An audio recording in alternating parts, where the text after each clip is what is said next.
समय से भी बनाया है। अगर कुछ बाकी भी होंगे तो उसके लिए भी ज़रूर सोचा जाएगा।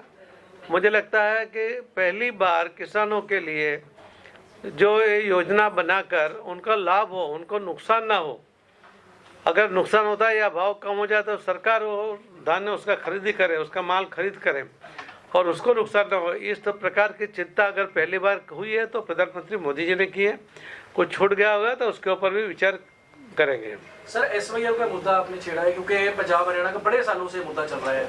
आपने कहा कि जल्दी सुलझा लिया जाएगा, दोनों मुख्यमंत्रियों की मीटिंग करवाई है। क्या किस मोड़ पर जा रहा है फिलहाल के लिए? क्या पानी मिलना चाहिए या हरियाणा को या नहीं, उस बारे में क्या है आपकी राय? देखो, दोनों को ये सोचना है, ये राज्यों का विषय है। इसके अंदर सुप्रीम कोर्ट खुद इंटरेस्ट ले रही है। हरियाणा सरकार सुप्रीम में भी गई है, सुप्रीम कोर्ट ने भी कुछ डायरेक्शन दिया हुआ है। उसके आधार पर दोनों के साथ बात चल रही है और दोनों तरफ से पॉजिटिव चल रहा है। मुझे लगता है बहुत अच्छा, दोनों स्टेट के लिए एक अच्छा निर्णय उसके अंदर आएगा। सर, आपने 600 करोड़ की बात की है बुड्ढे नाले को देने की, बजट में है, पर यहाँ पे तो लगा नजर ही नहीं आ रहा, कहीं पे आया नहीं या लगाया नहीं गया। जो उसके लिए व्यवस्था की गई उसके अंदर मैंने आपको बताया कि 2 STP जो नए बनने थे वो बन गए हैं। 4 STP जो पुराने थे उसका यानी नया उसको रिपेयरिंग करके कर लिया है और बाकी जो करने हैं उसके अंदर भी काम चल रहा है। बुड्ढा नाला, आपको भी पता है कि बुड्ढा नाले से जाने वाला पानी, उसके अंदर जो सीवेज आता है या जो केमिकल जाता है उसकी वजह से कई जगह पर कैंसर का भी प्रॉब्लम दिख रहा है और उसको यहीं से ट्रीट करके उसको रोका जाए, उसके लिए हमारी पूरी कोशिश रहेगी। सर, पंजाब सरकार का सहयोग मिला आपको बुड्ढे नाले को लेकर? आखिरकार वो क्या कर रहे हैं? नहीं, अभी तो केंद्र सरकार की ओर से जो किया जा रहा है वो आपको मैंने बताया। लगातार भू माफिया बहुत ज्यादा एक्टिव है पंजाब में, जो स्रोत है उनको नष्ट करने की कोशिश की जा रही है, उस पर क्या कोई केंद्र एक्शन लेगी? पंजाब सरकार तो हाथ खड़े कर चुकी है इस पर।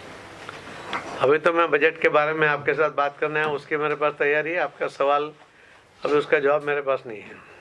सर, एक देखें करके बता देंगे। चल रहा है कि अमेरिका से जो भारतीयों को डिपोर्ट किया गया, नौजवानों को, जैसे उनको हथकड़ी लगाकर या बंदी बनाकर डिपोर्ट किया गया, उसको कैसे आप देखते हो? कि अमेरिका के बाद और देश भी जो है डिपोर्ट करने की बात कर रहे हैं।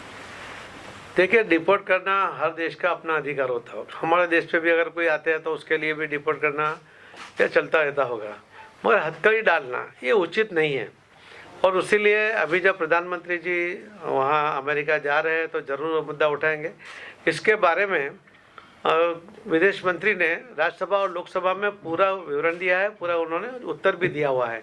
ये अलग अलग देशों के साथ का मामला है, इसके लिए उसको टेकफुली उसको ये करना पड़ेगा, मगर ये जो हुआ है वो नहीं होना चाहिए, उसके लिए पूरी कोशिश की जाएगी। सेंट्रल ग्राउंड वाटर बोर्ड की रिपोर्ट है कि पंजाब की 20 डिस्ट्रिक्ट और हरियाणा की 16, वहाँ का जो ग्राउंड वाटर है उसमें यूरेनियम नाइट्रेट की मात्रा बहुत ज़्यादा है, जो कि हार्मफुल है। उसके लिए सेंट्रल सरकार क्या कर रही है? मैंने अभी बताया आपको कि जो डार्क जोन है और डार्क जोन के अंदर भी अलग से फंड देकर वहाँ पर यहाँ जो कुछ जिले जो अभी यहाँ पे मैंने बताया था नंबर आपको, तो उसको हम जो अलग अलग योजना के द्वारा, रेन वाटर हार्वेस्टिंग के द्वारा भी उसको करने जा रहे हैं। हम उसको चाहते हैं कि 1 साल के अंदर ये डार्क जोन में से उनको बाहर निकाला जाए, क्योंकि अगर किसी भी किसान का ज़मीन है और वो डार्क जोन में अगर आता है तो उसको बोर करने का, पानी निकालने के लिए या उसको परमिशन नहीं मिलती है, उसको पानी लाइट का कनेक्शन नहीं मिलता है। तो ये ना हो, इसके लिए हमारी ओर से योजना है। पहले तो हम उसको किसान ही कर सके, उसके लिए उसको स्प्रिंकलर वगैरह देने के लिए, लगाने के लिए भी हमारे यहाँ से फंड दिया जाता है स्टेट गवर्नमेंट में। उसके आधार पे वो ज़मीन करता है, मगर उसका कायमी उकेल हो, उसको हर बार उसके ज़मीन में पानी का, रेन वाटर हार्वेस्टिंग का जो PM साहब ने 2021 मार्च में कहा था कि catch the rain water harvesting के द्वारा उसको ज़मीन में उतारो। मैं आप कह सकता हूँ कि मोदी साहब के इस आह्वान के बाद जब उन्होंने सूरत में 6 सितंबर को एक कार्यक्रम किया वर्चुअल, उसमें कहा था कि आप कर्मभूमि से मातृभूमि के लिए कुछ करिए। मैं आपको कहना चाहूँगा कि हमारे यहाँ सूरत में जो व्यापारी रहते हैं, जो मूल हरियाणा से है, उन्होंने 1000 बोर यहाँ रेन वाटर हार्वेस्टिंग के लिए करने के लिए अपना प्रॉमिस किया है। और इलेक्शन की वजह से थोड़ा काम हो नहीं पाया था, मगर आने वाले कुछ ही दिनों में 15 दिन से 1 महीने के अंदर हम ये कार्यक्रम करेंगे और उसके द्वारा यहाँ पर जो डार्क जोन है उसको भी बात दूर करने की पूरी कोशिश आप सबके सहयोग के साथ करेंगे। हमारे मंत्रालय से भी उसके अंदर फंड मिलेगा। सर, पंजाब का ज्यादातर एरिया जो है डार्क जोन में है, पंजाब के लिए भी कोई इस तरह के स्पेशल प्रोजेक्ट वगैरह? पूरे देश में 150 जिले में अलग अलग ब्लॉक है, वो आइडेंटिफाई कर दिए गए हैं। हम चाहते हैं कि एक ही साल के अंदर ये पूरा डार्क जोन निकालने की कोशिश करें। हर काम सरकार अकेला नहीं कर पाएगा, इसीलिए हमने, जैसे राजस्थान के अंदर पानी की किल्लत है तो वहाँ पर भी गुजरात में यानी सूरत में जो लोग हैं राजस्थान के व्यापारी, उन्होंने 40,000 गाँव में, हर गांव में 4 बोर करके 1,60,000 बोर करना शुरू किया है।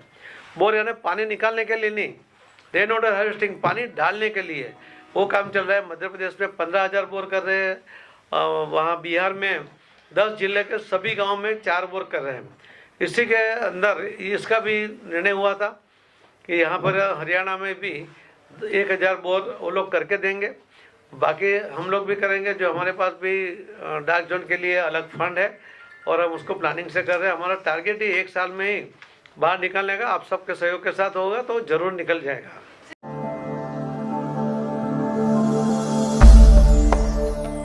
भगवान का नाम और ध्यान घर में रहेगा हर वक्त। सकारात्मक प्रभाव वेदाक्ष धूप बत्ती से। वेदाक्ष ज्योतिष सेवा संस्थान द्वारा अभिमंत्रित धूप बत्ती रोज, मोगरा और बेलपत्र की महक से लक्ष्मी का होगा वास। वेदाक्ष धूप बत्ती।